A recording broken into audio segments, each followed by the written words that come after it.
Durante la Segunda Guerra Mundial, existieron operaciones tan peligrosas que ni siquiera las potencias más poderosas del planeta estuvieron dispuestas a repetirlas. No porque carecieran de aviones, pilotos o capacidad técnica, sino porque el costo humano superaba cualquier justificación estratégica aceptable. Eran misiones que en los informes internos aparecían marcadas con advertencias claras: riesgo extremo, pérdidas probables, beneficios limitados. En ese mundo de cálculos fríos, hubo momentos en los que avanzar significaba admitir que muchos no regresarían. Mientras Estados Unidos y sus aliados evaluaban escenarios, simulaban rutas y estimaban probabilidades de supervivencia, algunas decisiones quedaron suspendidas en el aire. No se trataba de cobardía ni de incapacidad. Era una pregunta que pesaba más que cualquier orden directa: ¿hasta dónde era razonable empujar a los propios hombres? En más de una ocasión, la respuesta fue retroceder, archivar el plan y buscar alternativas menos costosas, aunque eso implicara prolongar el conflicto.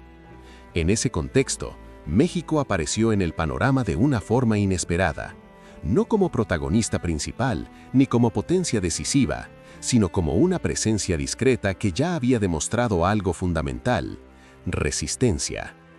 El Escuadrón 201 había operado en Filipinas enfrentando condiciones que no dejaban margen para errores: vuelos a baja altitud, fuego antiaéreo constante, climas extremos y un enemigo que conocía el terreno mejor que nadie. Aún así, los pilotos mexicanos habían cumplido. Sin embargo, lo que vino después fue distinto. No se trataba de repetir misiones ya probadas, sino de ejecutar una operación nueva, diseñada para un entorno todavía más hostil. Selva cerrada, humedad extrema, visibilidad reducida y posiciones japonesas camufladas con una precisión que hacía inútiles muchos reconocimientos previos. Volar alto significaba ser detectado. Volar bajo implicaba rozar la muerte a cada segundo. Los informes aliados eran claros. La probabilidad de pérdidas humanas era inaceptable. El margen de maniobra prácticamente inexistente. Cualquier impacto, por mínimo que fuera, condenaría al avión y a su piloto. No habría rescates, no habría segundas oportunidades.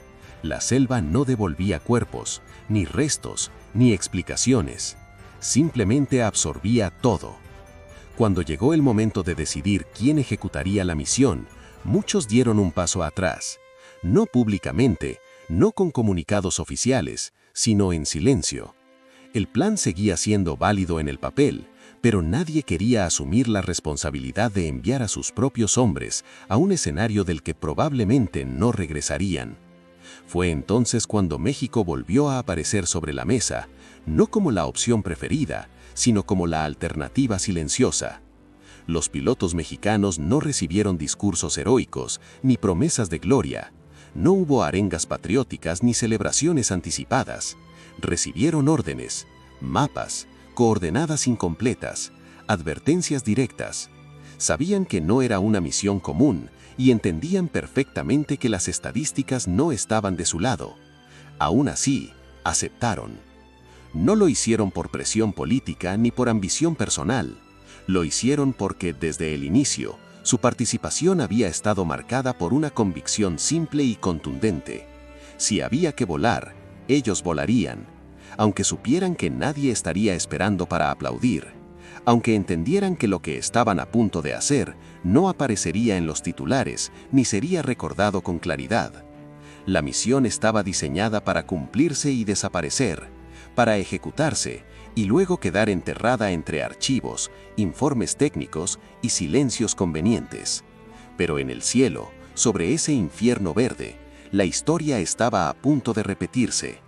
Una vez más, cuando otros calcularon el riesgo y decidieron no despegar, México encendió los motores. La planificación de aquella misión no comenzó con discursos ni con anuncios oficiales. Comenzó en salas cerradas, lejos de la prensa, de los comunicados y de cualquier registro público que pudiera sobrevivir al tiempo.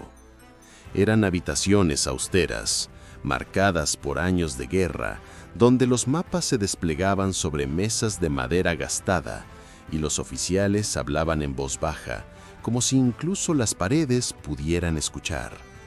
La región seleccionada en Filipinas no ofrecía ningún tipo de seguridad visual. No había ciudades reconocibles, carreteras claras, ni referencias estables. Desde el aire, todo era selva, un manto verde denso, húmedo y engañoso que ocultaba posiciones japonesas imposibles de identificar con precisión.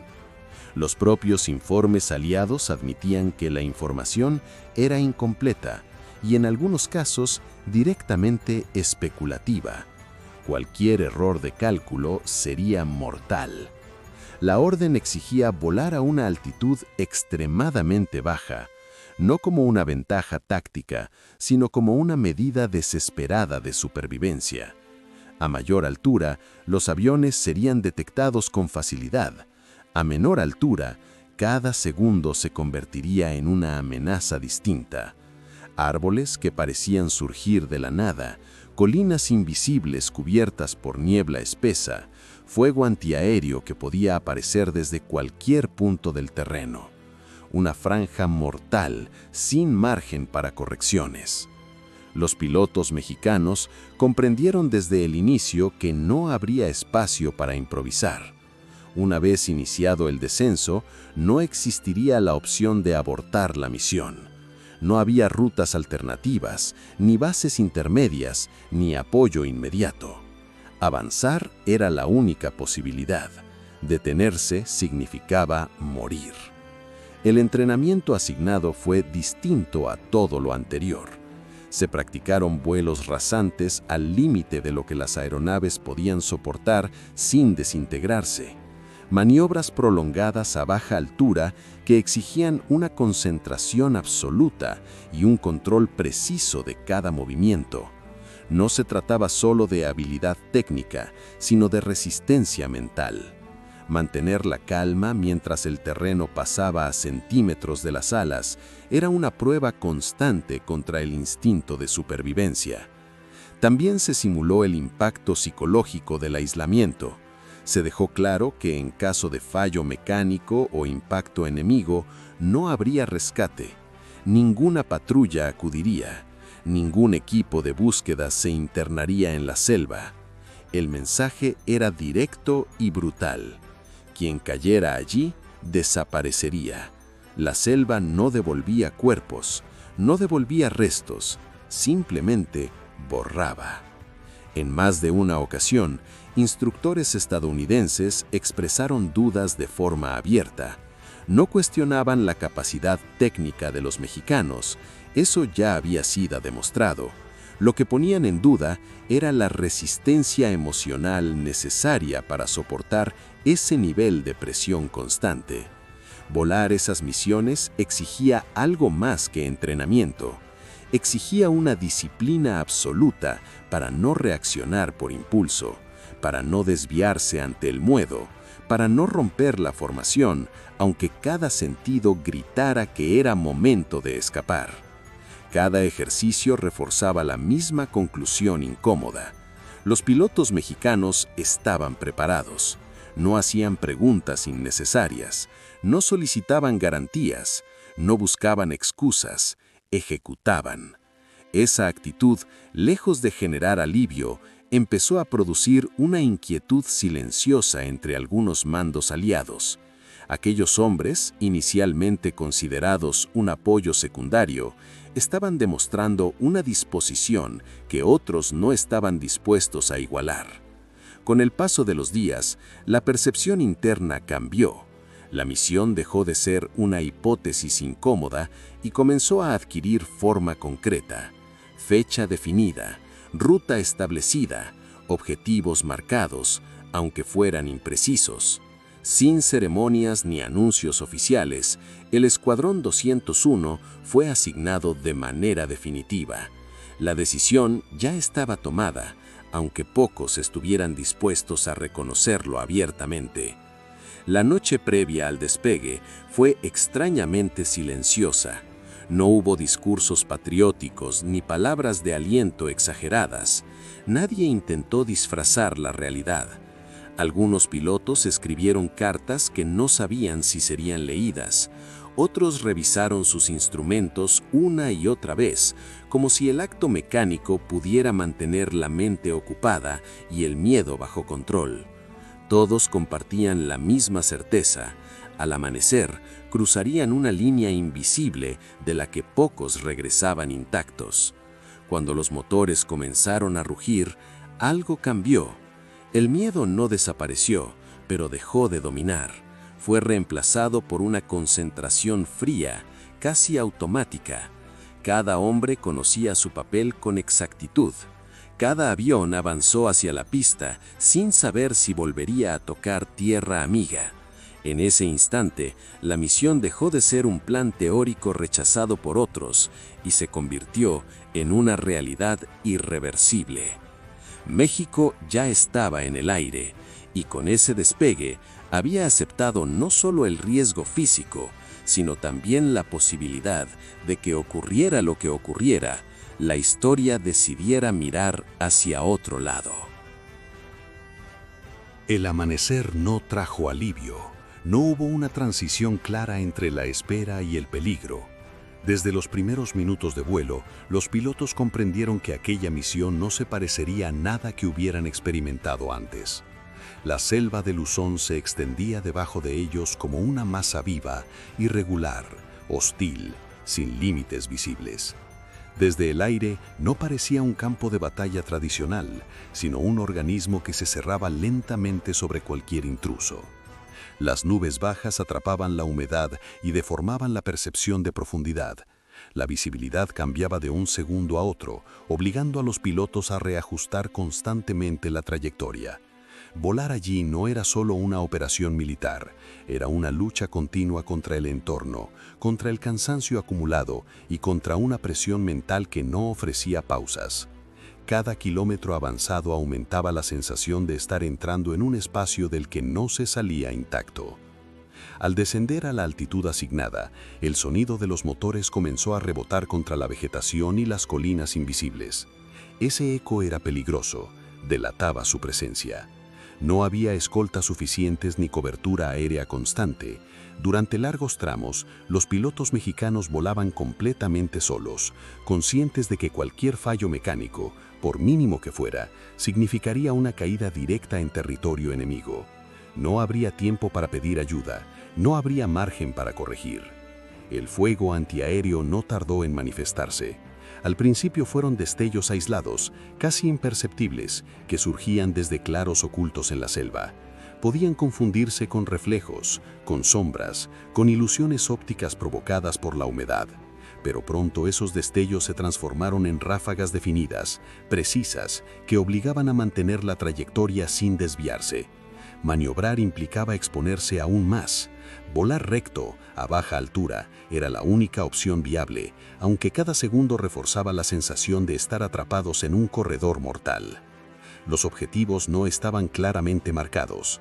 Muchas posiciones japonesas habían sido camufladas con una eficacia que desafiaba cualquier reconocimiento previo.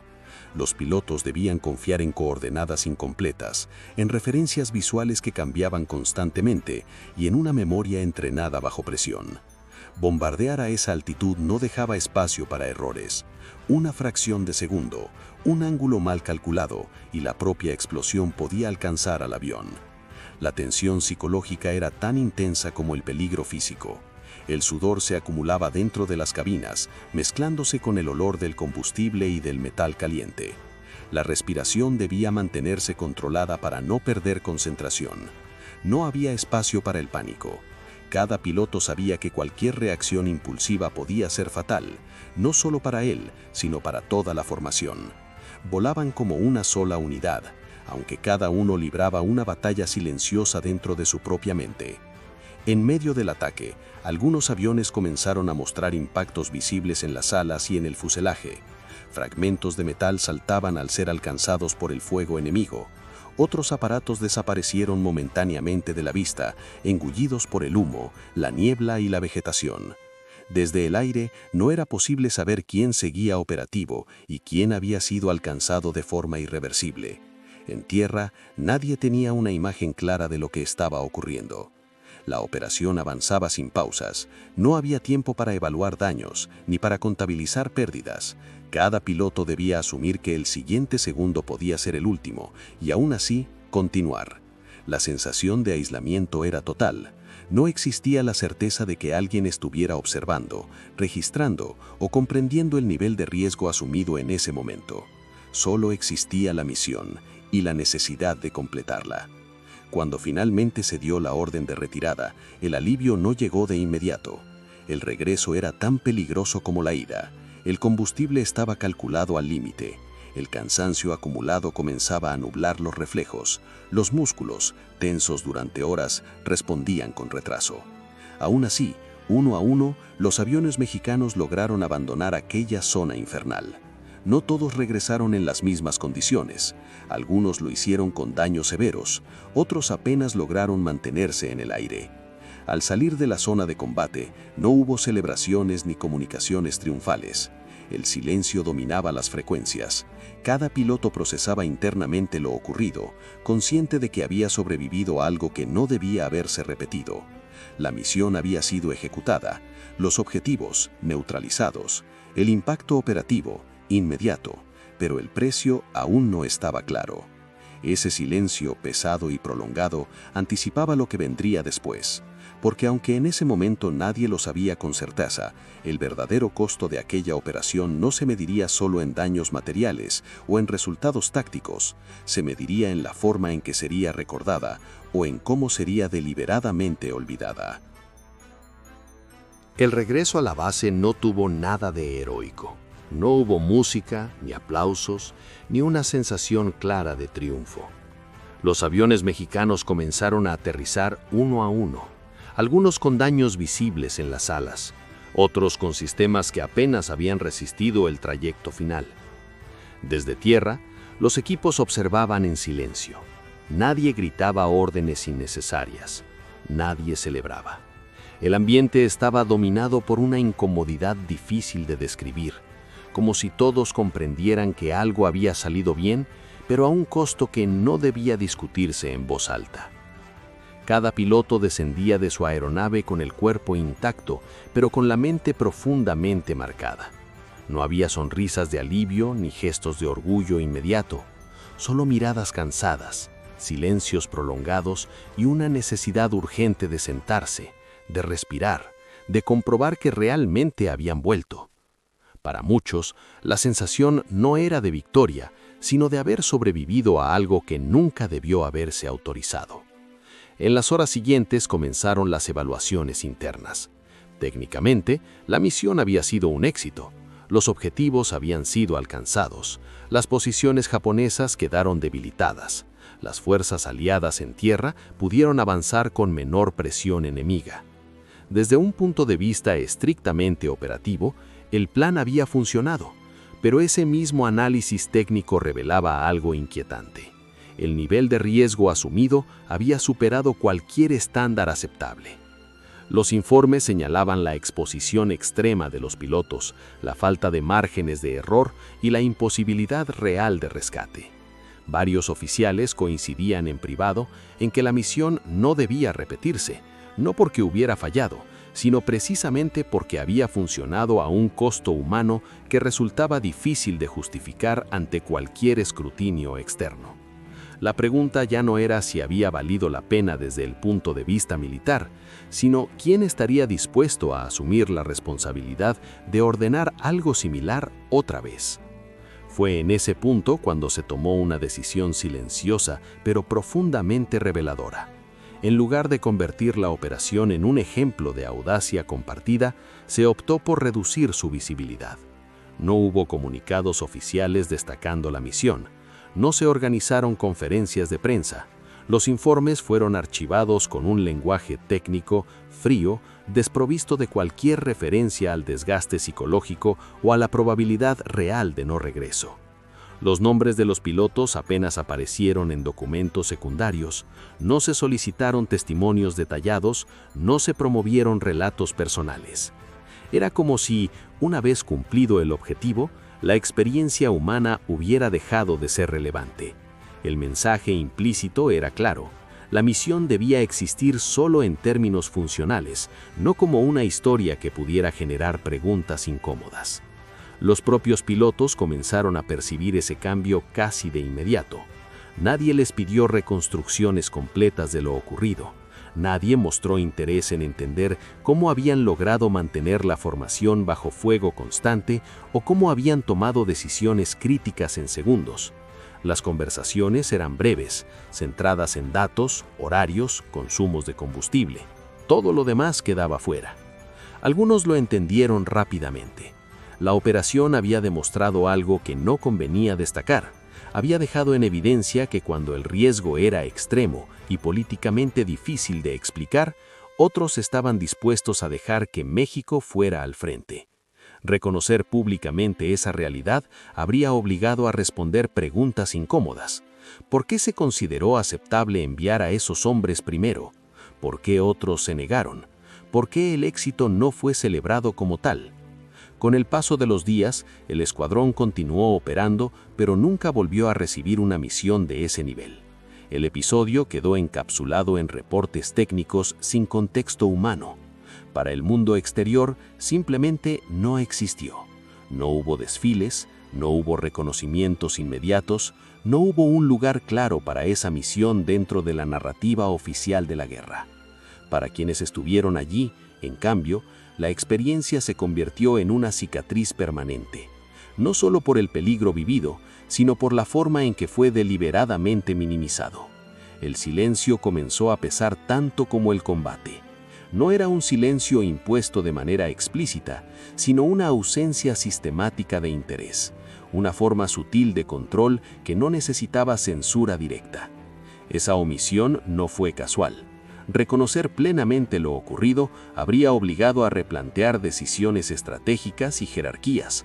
Habría cuestionado la idea de un esfuerzo colectivo equilibrado. Era más sencillo permitir que la historia avanzara sin detenerse en detalles incómodos, archivar la misión, diluirla, dejar que el tiempo hiciera su trabajo. Mientras tanto, los pilotos regresaban a la rutina con una sensación difícil de procesar. Habían cumplido una misión que otros evitaron. Habían asumido un riesgo que no todos estaban dispuestos a aceptar.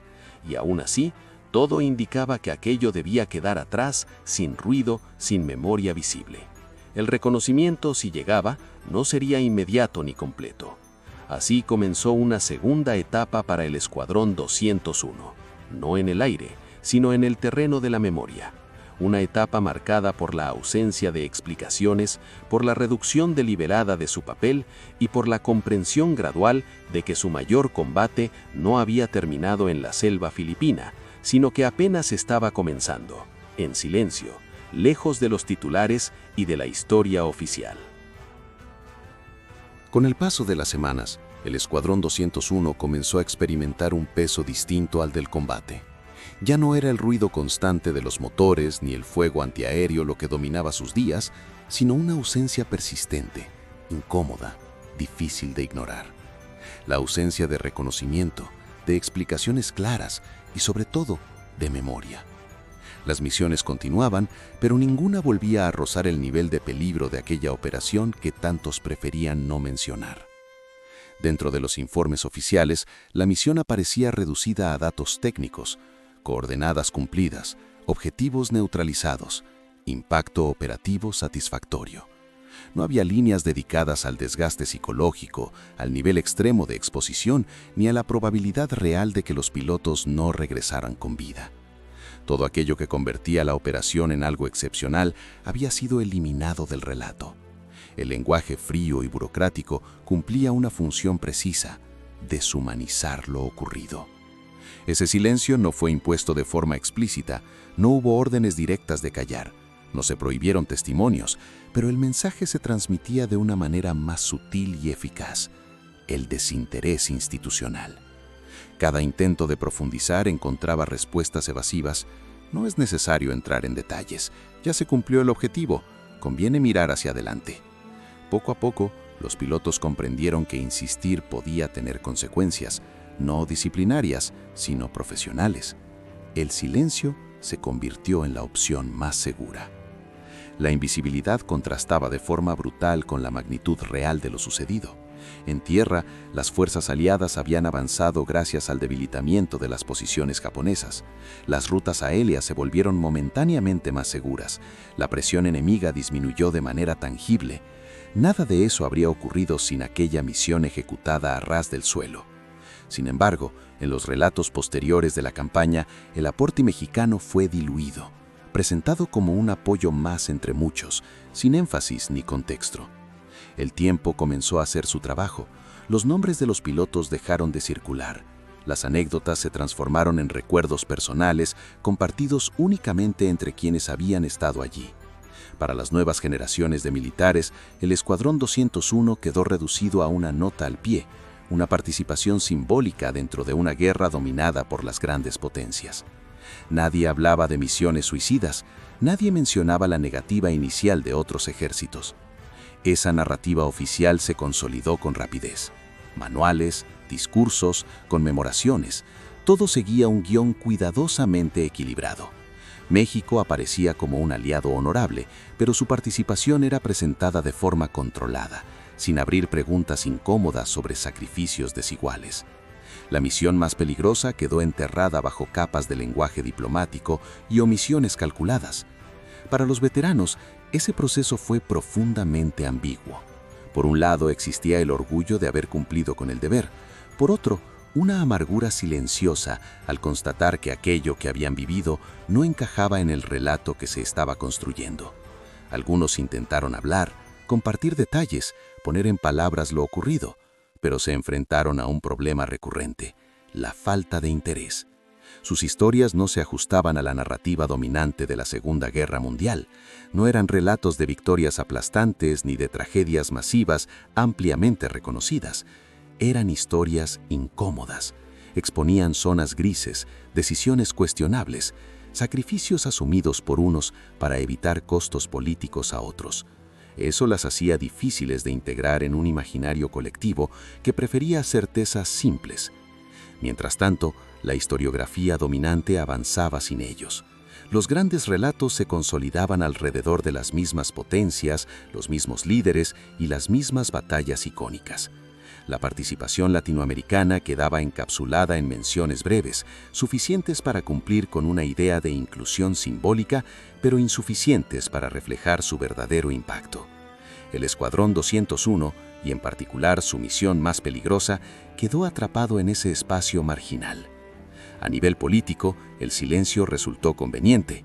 Reconocer plenamente la misión habría significado admitir que se había aceptado un riesgo que otros consideraron inaceptable. Habría obligado a revisar decisiones estratégicas y a cuestionar jerarquías establecidas.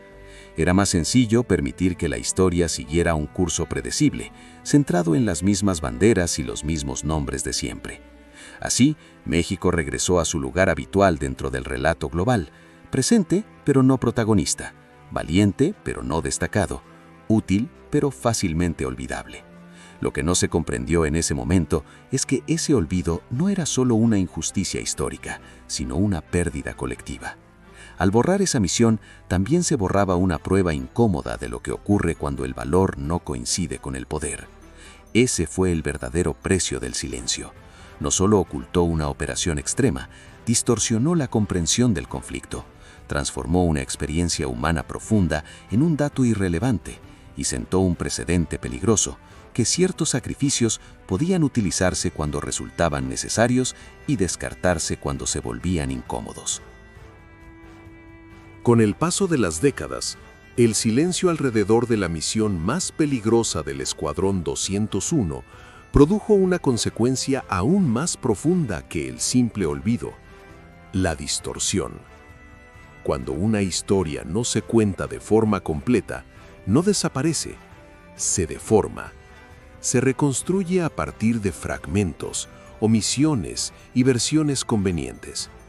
Eso fue exactamente lo que ocurrió con aquella operación ejecutada en las condiciones más extremas imaginables. Lo que había sido una misión rechazada por otros debido a su costo humano, pasó a presentarse, con el tiempo, como una participación más dentro de un esfuerzo colectivo. En libros, documentales y discursos oficiales, el riesgo fue diluido. El sacrificio se volvió genérico. La tensión extrema, el vuelo rasante, la certeza de no regreso, todo quedó reducido a fórmulas neutras que no incomodaban a nadie. La misión suicida dejó de ser suicida en el relato. Esta distorsión no ocurrió de un día para otro. Fue un proceso lento, casi invisible. Cada publicación que omitía detalles, cada conmemoración que evitaba profundizar, cada referencia que prefería hablar de cooperación sin hablar de decisiones difíciles. Poco a poco, el episodio fue perdiendo su carácter excepcional hasta convertirse en una nota secundaria, despojada de rostros, nombres y consecuencias humanas. Para los sobrevivientes y sus familias, esa transformación fue especialmente dolorosa. No porque buscaran reconocimiento personal ni honores tardíos, sino porque sabían que algo esencial estaba siendo borrado.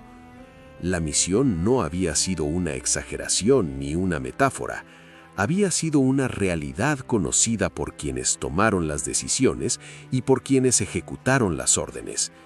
Negar su carácter extremo equivalía a negar la experiencia vivida. Algunos veteranos intentaron corregir ese relato desde sus propios medios. Escribieron memorias, ofrecieron entrevistas, compartieron testimonios en espacios reducidos, lejos de los grandes medios. Hablaron del miedo constante, del vuelo a ras del suelo, de la sensación de ser prescindibles, pero se enfrentaron a un obstáculo recurrente: la falta de interés. Sus historias no encajaban fácilmente en el imaginario popular de la Segunda Guerra Mundial. No ofrecían narrativas cómodas de héroes claros y villanos absolutos. Eran incómodas porque exponían zonas grises, decisiones cuestionables y sacrificios desiguales. Y en una memoria histórica construida para ser digerible, esas historias tendían a quedar fuera. Mientras tanto, la historiografía dominante continuó avanzando sin ellos.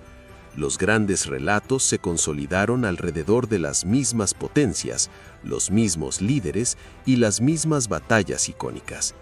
El Escuadrón 201, y especialmente su misión más peligrosa, quedó atrapado en ese espacio marginal.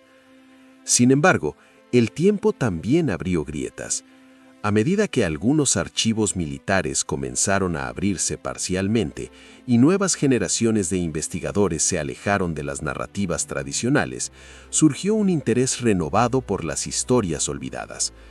En ese contexto, la misión del Escuadrón 201 empezó a reaparecer, no como un mito heroico, sino como un caso concreto de análisis histórico. Los documentos revelaban inconsistencias, informes incompletos, lenguaje cuidadosamente neutralizado, silencios que no podían explicarse solo por el caos de la guerra. Cada hallazgo confirmaba lo que muchos veteranos habían sospechado durante años. La historia estaba incompleta, no por falta de pruebas, sino por decisiones conscientes tomadas en su momento. La reconstrucción de los hechos permitió identificar un patrón claro. Cuando el riesgo era extremo y el costo humano difícil de justificar ante la opinión pública, se optaba por minimizar la visibilidad de la operación. Reconocer plenamente la misión mexicana significaba aceptar que existió una distribución desigual del peligro, basada no solo en criterios militares, sino también en percepciones políticas y culturales.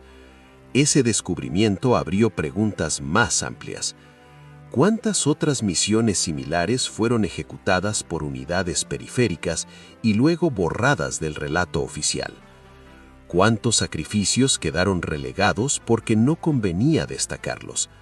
El Escuadrón 201 dejó de ser un caso aislado y se convirtió en una puerta de entrada para cuestionar cómo se construye la memoria de la guerra. Hablar hoy de aquella misión no es solo un ejercicio académico, es un acto de restitución. Significa devolverle complejidad a un pasado que fue simplificado por conveniencia. Significa reconocer que el coraje no siempre viene acompañado de reconocimiento inmediato y que muchas veces es más fácil olvidar que explicar. Para México, esta historia representa una prueba clara de hasta dónde estuvo dispuesto a llegar cuando otros eligieron no hacerlo. El verdadero legado del Escuadrón 201 no reside únicamente en los objetivos alcanzados ni en los vuelos completados.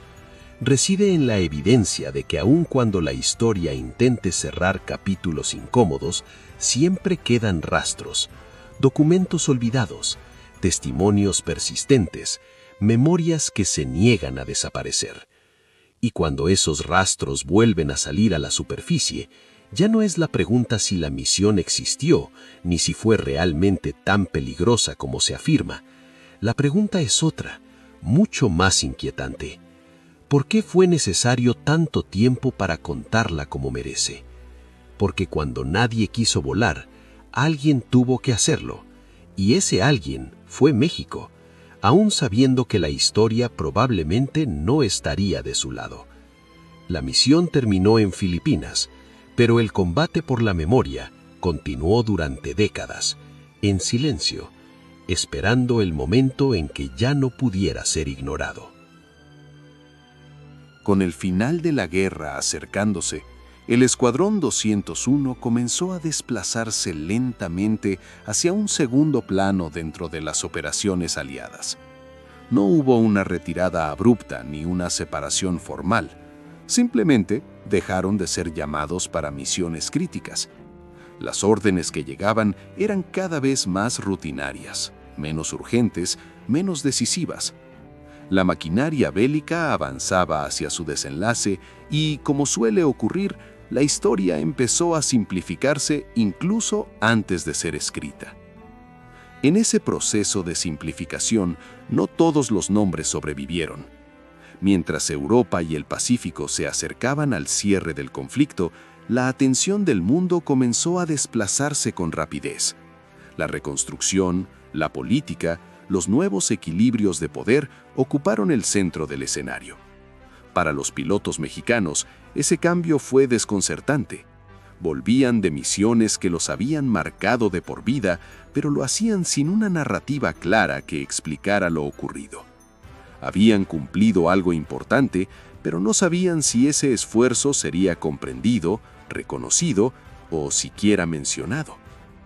Cuando las hostilidades concluyeron oficialmente, el contraste fue evidente. Para el mundo, la guerra había terminado. Para muchos de ellos, no. No hubo un cierre emocional inmediato. No hubo un momento simbólico que permitiera dejar atrás lo vivido. Regresaron con la sensación de haber sido parte de algo decisivo y al mismo tiempo con la certeza de que ese algo estaba siendo rápidamente absorbido por el silencio.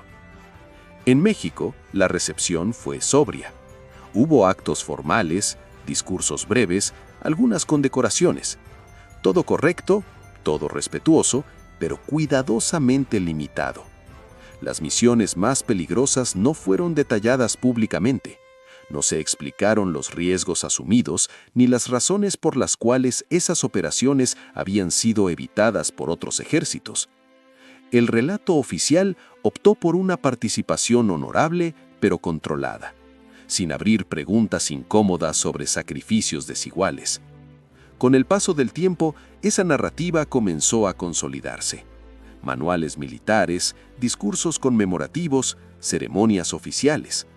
El Escuadrón 201 apareció como un símbolo general de cooperación internacional, no como una unidad marcada por decisiones extremas. La misión suicida quedó enterrada bajo capas de lenguaje diplomático, transformada en una referencia técnica sin dimensión humana. No era una omisión accidental. Hablar de aquella operación implicaba reconocer que algunos fueron enviados a enfrentar lo que otros consideraron inaceptable. Implicaba admitir que no todos los riesgos se distribuyeron de la misma manera. y esa verdad resultaba incómoda, tanto a nivel internacional como interno. Era más sencillo dejar que el tiempo suavizara los bordes, que la memoria colectiva olvidara los detalles. Muchos de los pilotos continuaron sus vidas en silencio, se reintegraron a la sociedad civil, formaron familias, trabajaron lejos de los reflectores. Desde afuera parecían hombres comunes, pero el recuerdo de aquellos vuelos no se disipó. Permanecía en sueños fragmentados, en reacciones involuntarias ante ciertos sonidos, en una tensión inexplicable que aparecía sin aviso. La guerra había terminado en los documentos, pero no en sus cuerpos ni en sus mentes. Para ellos, la experiencia no era una historia ajena ni un episodio lejano. Era una vivencia grabada de forma permanente. Sin embargo, cada año que pasaba hacía más evidente que el mundo no estaba interesado en escucharla completa. El silencio se volvió una forma de normalidad. Hablar de la misión era, en muchos casos, revivir algo que nadie parecía querer entender. A nivel histórico, esa omisión tuvo consecuencias profundas. Al no documentarse plenamente esas operaciones, se perdió la oportunidad de comprender una dimensión clave del conflicto. Cómo el valor, cuando no está respaldado por poder político, puede ser fácilmente relegado. La historia comenzó a repetirse en libros y documentales sin incluir esas piezas incómodas. El aporte mexicano fue reducido a una referencia secundaria, despojada de su contexto más duro y humano. Décadas después, esa ausencia empezó a llamar la atención de algunos. Investigadores independientes, familiares de veteranos y ciertos historiadores comenzaron a revisar archivos olvidados. Lo que encontraron no fue una falta de información, sino inconsistencias, silencios deliberados y documentos incompletos. Informes que mencionaban resultados, pero omitían condiciones. Registros que hablaban de éxito, pero evitaban explicar el costo. Cada hallazgo reforzaba una sospecha persistente. La historia había sido editada, no para mentir de forma abierta, sino para evitar preguntas. La reconstrucción de los hechos reveló un patrón claro. Cuando el riesgo era extremo y el sacrificio difícil de justificar ante la opinión pública, se optaba por minimizar la visibilidad de la operación. Reconocer plenamente la misión del Escuadrón 201 habría significado aceptar que se había normalizado una desigualdad en la distribución del peligro. Ese reconocimiento habría obligado a replantear decisiones estratégicas y jerarquías. Habría cuestionado la narrativa de un esfuerzo colectivo equilibrado. Para muchos, era más sencillo mantener el relato limpio, centrado en las grandes potencias, en las grandes batallas y en los nombres más repetidos. Así, México regresó a su lugar habitual dentro del relato global. Presente, pero no protagonista. Valiente, pero no destacado. Útil, pero fácilmente olvidable. Lo que no se comprendió en ese momento es que ese olvido no era solo una injusticia histórica, era una pérdida colectiva. Al borrar esa misión, también se borraba una prueba incómoda de lo que ocurre cuando el valor no coincide con el poder. Se perdía la oportunidad de entender la guerra en toda su complejidad, más allá de los discursos oficiales. Para los veteranos, esa distorsión fue una segunda derrota, silenciosa, pero persistente. No habían volado buscando reconocimiento, no habían aceptado el riesgo esperando homenajes, pero tampoco habían volado para desaparecer del relato. La forma en que su experiencia fue diluida dejó una marca profunda, una sensación de haber cumplido con todo y aún así quedar al margen. Así, el verdadero combate del Escuadrón 201 no terminó en Filipinas ni con el fin oficial de la guerra. Continuó durante años en el terreno de la memoria, en la lucha contra el olvido, contra la simplificación y contra la comodidad histórica. Porque cuando una historia no se cuenta completa, no solo se pierde el pasado, se distorsiona la comprensión del presente. Hablar hoy de la misión más peligrosa del Escuadrón 201 no es simplemente rescatar un episodio olvidado de la Segunda Guerra Mundial. Es enfrentar una verdad incómoda sobre cómo se construye la memoria histórica. Porque la historia no siempre se escribe en función del sacrificio real, sino de intereses, narrativas dominantes y conveniencias políticas. Y cuando esas fuerzas entran en juego, hay gestas que se minimizan, nombres que se diluyen y actos de valor que quedan atrapados en el silencio. México no entró en la guerra buscando protagonismo, no buscó imponer su presencia ni reclamar un lugar central en el escenario global. Cumplió cuando fue llamado, aceptó misiones que otros consideraron demasiado costosas, voló donde las probabilidades de regreso eran mínimas. Enfrentó condiciones extremas, tanto físicas como psicológicas, y ejecutó operaciones que tuvieron un impacto real en el desarrollo del conflicto.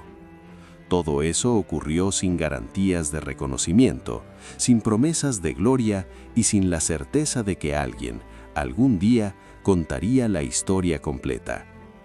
Lo más inquietante no es que el Escuadrón 201 haya sido enviado a una misión suicida. En la guerra, las decisiones extremas son lamentablemente comunes.